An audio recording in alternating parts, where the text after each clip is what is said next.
అమరావతికి రమ్మని పిలవడానికి వెళితే చాలా గంభీరంగా సాగింది. దీనికి కారణం, ఏకైక కారణం, ఉగ్రవాదుల దాడిలో నా దేశ ప్రజలు ప్రాణాలు కోల్పోయారనే ఆవేదన మోడీ గారిలో నేను చూశానని చెప్పి మరొకసారి విజ్ఞప్తి చేస్తున్నాను. అందుకే ఈ సందర్భంగా మీ అందరి తరపున వారికి విజ్ఞప్తి చేస్తున్నాను.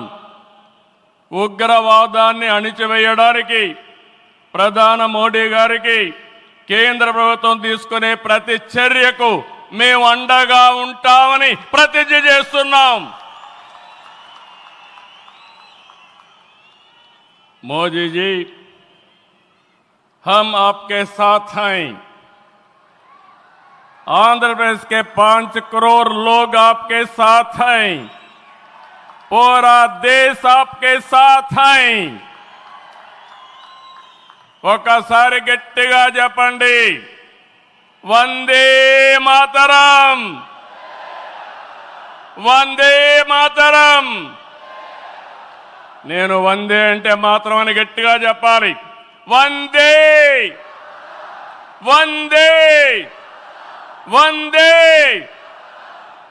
భారత్ మాతా కి, భారత్ మాతా కి, భారత్ మాతా కి. ఈరోజు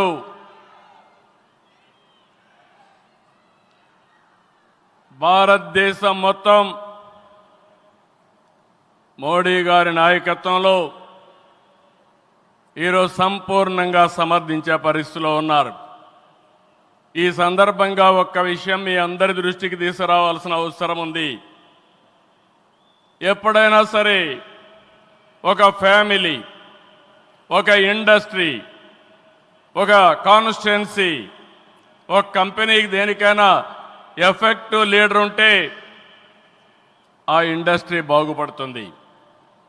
Today I am proudly saying, right time, right leader for the nation, that is Narendra Modi ji. Very strong leader, balanced leader. Prapancham mottam, all over the world, people are accepting his leadership. That is the greatness of Narendra Modi ji. All these things, all of us have to understand. Modi ji became Prime Minister in 2014. India was ranked 10th in the world economy.